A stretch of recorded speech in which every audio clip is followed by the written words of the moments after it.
Minute MBA. Why outsourcing is bad for business. More companies are hanging this bright yellow tag on outsourcing and offshoring. They seemed like good ideas at the time.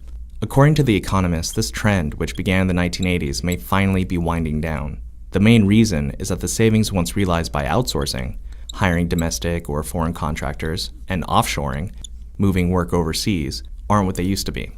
China and India were once prime targets for US, European, and multinational corporations looking to save a buck. Both were valued for their low-cost pools of highly skilled workers. The skilled workers are still there, but so is intense competition for their services. And as these workers begin to realize their value, they've also become more demanding. The Economist noted, wages in India and China have been going up by 10 to 20% a year for the past decade, and compensation for senior Chinese managers now either matches or exceeds pay in America and Europe. Rising salaries plus the cost of transporting goods to the US market have pushed some companies to reshore some of their production in America. That includes GE, which last year moved the production of washing machines and other appliances from China to a plant in Kentucky. Besides higher overseas costs, other factors bolster the argument that the grass isn't always greener in India, China, or Malaysia. A case in point is Apple's relationship with China-based Foxconn.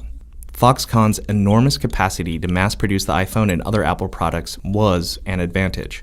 But a series of widely publicized reports, most of which focused on Foxconn's abysmal treatment of its workers, outraged many Americans, embarrassed Apple officials, and damaged the company's brand.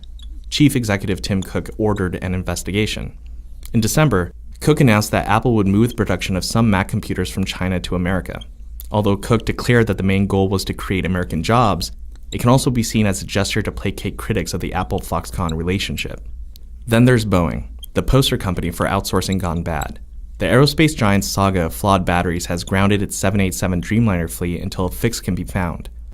According to the Seattle Times, the likely culprit is the hands-off structure of this round of outsourcing, where the company contracted with about 50 top-tier suppliers and essentially outsourced responsibility. Boeing is no stranger to outsourcing. On earlier jets, the company outsourced work on landing gear, batteries, and engines for the 777 and 737. Both planes are renowned for their reliability.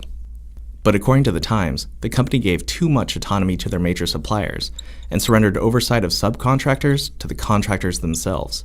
The result is that there were too many players working on too many pieces with no centralized system of quality control. Quality and Boeing's reputation inevitably suffered. Finally, there's the story of Samsung. For US companies, the rise of the South Korean electronics giant should be a cautionary tale. According to The Economist, South Korean business leaders rarely outsource production and believe that American and European companies are making a mistake in outsourcing as much manufacturing as they do, because this allows other firms a great deal of insight into their processes. They should know. It's the blueprint Samsung followed when it was an outsourcing partner for Japanese firms. The loss of intellectual property that ends up strengthening competition. It's an irony, and one more factor for American corporations to consider when deciding whether it's time to bring foreign production home.